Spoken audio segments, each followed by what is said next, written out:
Palestine land का ऐसा क्या मसला है जो सारी कंट्रीज मिलके भी इस इश्यू को सॉल्व नहीं कर पा रही?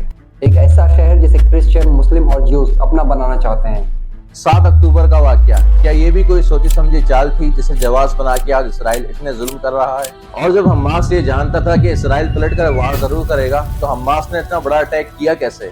आज के टाइम में जब इतने सारे आलमी इदारे इतने मजबूत हैं, तो इसराइल को ये सब करने से रोक क्यों नहीं रहे? इस सब में अमेरिका का क्या किरदार है? और इस सब के बाद ईरान और बाकी सारी मुस्लिम कंट्रीज का क्या रद्द-ए-अमल है? क्या वाकई यहाँ पे तीसरी जंग अजीम की शुरुआत होने जा रही है? कैसे इसराइल का बनाया हुआ हमास आज इसराइल पे ही इतना भारी पड़ रहा है?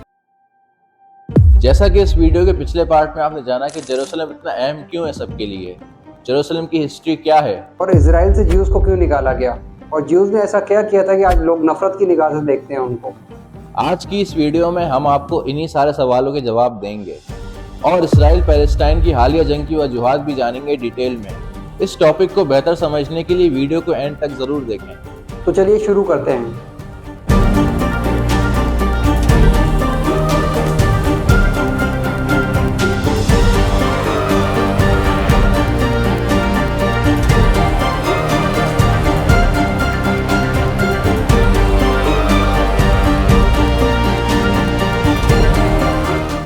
टॉपिक एक कंट्रोवर्शियल टॉपिक है, इसलिए हमारी कोशिश होगी कि हम न्यूट्रल रह के सिर्फ फैक्ट्स और हकाइक पे बात करें और आपको ये टॉपिक अच्छे से एक्सप्लेन करें।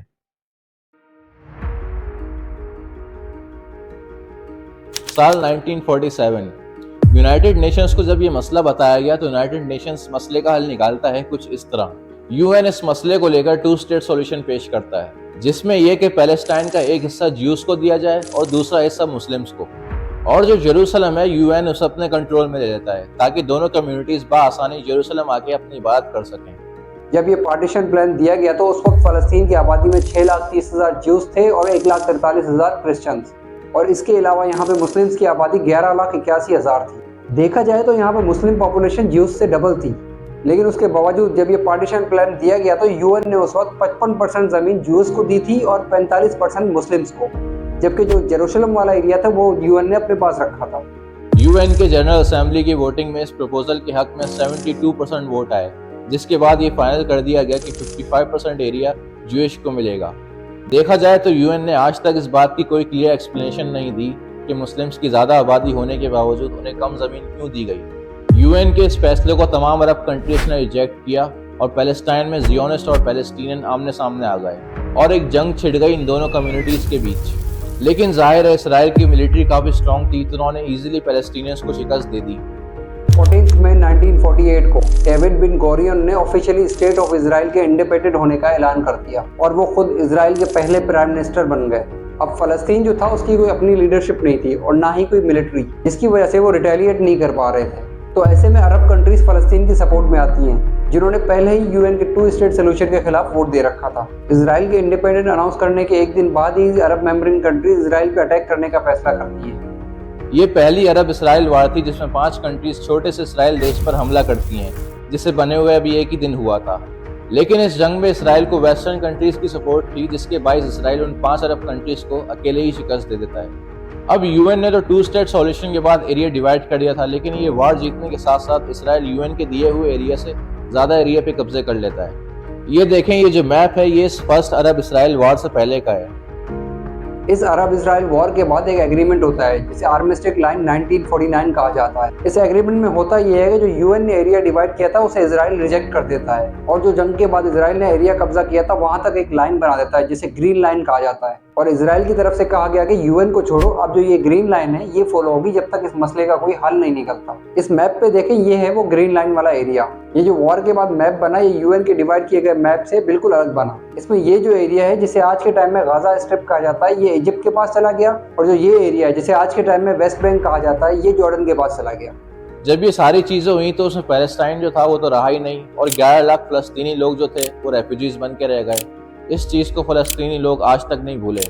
अब ये जो 11 लाख फलस्तीनी रेफ्यूजीज थे उन्हें किसी भी अरब कंट्रीज ने लेने से इनकार कर दिया। इवन उस टाइम उन अरब कंट्रीज ने अपने सिटीजनशिप के लॉस को और सख्त कर दिया। इस सब में यूएन इसराइल पर कंटिन्यूसली प्रेशर बना रहा था कि वो जो 2 स्टेट सॉल्यूशन वाला मैप है उसे फॉलो किया जाए, और जवाब में इसराइल का कहना था कि हमें सिक्योरिटी का थ्रेट है अपनी कंट्री को लेकर। ये जो जॉर्डन और इजिप्ट के पास जो एरिया है ये फलस्तीनियों को दे दो आप। इस वाक़े के कुछ साल बाद फ़लस्तीनी लोगों को ये रियलाइज़ हुआ कि हमारा अपना भी कोई मुल्क होना चाहिए। इस चीज़ के लिए उन्होंने PLO यानी फ़लस्तीन लिबरेशन ऑर्गेनाइजेशन बनाया, जिसका मेन मकसद था फ़लस्तीन के एरियाज़ को इजराइल से आज़ाद करवाना। 5 जून 1967 को अरब कंट्रीज़ एक बार फिर इजराइल पर अटैक करती हैं। ये जंग 5 दिन तक चलती है, जिसमें सीरिया, इजिप्ट और जॉर्डन शामिल थे। एक बार फिर इजराइल उन कंट्रीज़ को शिकस्त दे देता है। ना सिर्फ शिकस्त देता है, बल्कि इजिप्ट के पास जो गाजा स्ट्रिप वाला एरिया था वो भी ले लेता है। इसके अलावा जॉर्डन के पास जो वेस्ट बैंक वाला एरिया था उसे भी ले लेता है, और जो जेरूशलम था उसे भी अपने कंट्रोल में ले लेता है। सिर्फ यही नहीं, इसके अलावा सीरिया के भी काफ़ी सारे एरियाज़ पे इजराइल कब्जा कर लेता है। अब जब ये लड़ाई खत्म होती है तो अब की बार इसराइल के पास 100% एरिया आ जाता है। अब उनको एरिया तो मिल गया, लेकिन साथ में इसराइल को 2 मिलियन फलस्तीनी लोग भी मिले। अब पैलेस्टाइन बच्चा तो नहीं था, तो ये जो 2 मिलियन लोग थे ये कहाँ के कहलाते। इसराइल उन लोगों को सिटीजनशिप भी नहीं देना चाहता था, क्योंकि अगर वो उन्हें सिटीजनशिप दे देता तो इस हिसाब से फलस्तीनियों को इसराइल में राइट टू वोट मिल जाता, जिससे कि उनकी गवर्नमेंट को खतरा हो सकता था। यानी वो इलेक्शन भी लड़ सकते थे, अपने लीडर को वोट देकर अपनी सरकार भी बना सकते थे, और ऐसा इसराइल कभी नहीं चाहता था। ओवरऑल पॉपुलेशन को भी देखा जाए तो फलस्तीनियों के पास ज्यादा थी, जिससे कि उनके पास पावर आ सकती थी। अब इजराइल ना तो इन्हें अपनी सिटीजनशिप देना चाहता था, और ना ही इन्हें मुल्क से बाहर निकाल सकता था, और ना ही मार सकता था उन्हें। अब इजराइल ने इसका हल ये निकाला कि जहाँ पे फलस्तीनी आबादी थी, यानी वेस्ट बैंक और गाजा में, वहाँ पे अपनी मिलिट्री तैनात कर दी। और साथ ही इजराइल ने धीरे धीरे वहाँ पे ज्यूस लोगों को आबाद करना शुरू कर दिया, ताकि फलस्तीनी लोग किसी एक एरिया में अपनी पावर ना बना पाए। इजराइल ने फलस्तीनी लोगों पर नजर रखने के लिए हर एरिया में एक मिलिट्री कैंप बना दिया। एक हिसाब से उन्हें कैदी बना के रखा गया। इसके बाद UN ने काफ़ी बार कहा भी, ये जो जूश लोग यहाँ पे आबाद हो रहे हैं ये इलीगल है, लेकिन इजराइल का फिर वही जवाब था कि हम अपनी सिक्योरिटी रिस्क में नहीं ला सकते। यही रीज़न है कि फ़लस्तीन जो कंट्री, अगर आप गूगल मैप वगैरह पे सर्च करोगे तो वो आपको मिलेगी ही नहीं, क्योंकि फ़लस्तीन मुल्क बचा ही नहीं। उसकी जगह बस आपको वेस्ट बैंक और गाजा स्ट्रिप दिखेंगे, जो कि वो भी इजराइल के कंट्रोल में है ऑलमोस्ट। जब इतनी सारी जंगें लड़ गईं, अरब कंट्रीज ने UN में भी आवाज़ उठाई, उसके बाद भी इसराइल ना माना।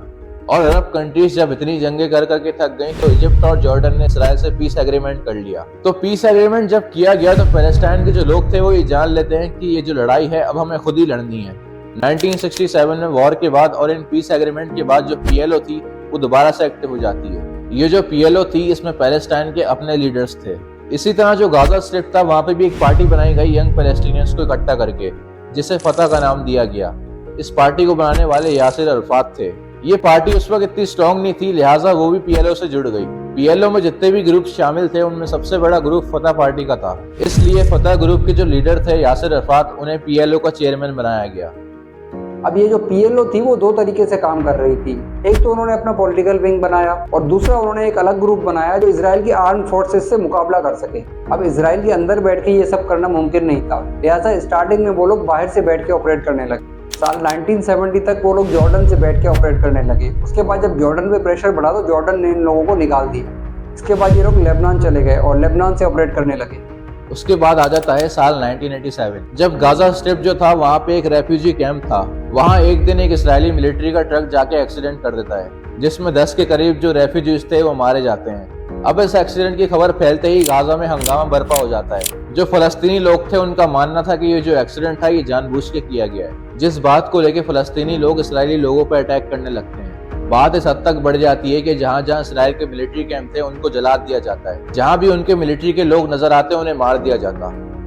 इस सब को कंट्रोल करने के लिए इजराइल 80,000 मिलिट्री के लोगों को गाजा स्ट्रिप में भेजता है, लेकिन सिचुएशन कंट्रोल में नहीं आती और ये हालात वेस्ट बैंक तक चले जाते हैं। वहाँ भी ये जंग शुरू हो जाती है। इस सब को देखते हुए PLO जो था वो भी लोकल फलस्तीनियों को साथ आ जाता है। ये पहला मौका था जब इजराइल बैकफुट पे जाने लगा। ये जंग 6 साल तक चलती रही और उसे नाम दिया गया फर्स्ट इंतफादा। अब आ जाते हैं उस सवाल की तरफ कि हमास को कैसे इसराइल ने बनाया। जब ये फर्स्ट इंतफादा इसराइल में चल रहा था तो गाजा स्ट्रिप में एक ऑर्गेनाइजेशन थी, मुस्लिम ब्रदरहुड। ये जो ऑर्गेनाइजेशन थी मुस्लिम्स ब्रदरहुड, ये एक तरह से मुस्लिम्स NGOs की तरह काम कर रही थी और इसे इसराइल ने ही गाजा में अलाउ किया हुआ था मुस्लिम्स के सारे मसाइल वगैरह देखने के लिए। ये ऑर्गेनाइजेशन थी तो फलस्तीनियों की सपोर्ट में, लेकिन ये PLO के साथ मिलकर आर्म स्ट्रगल नहीं करती थी, वायलेंस नहीं करती थी।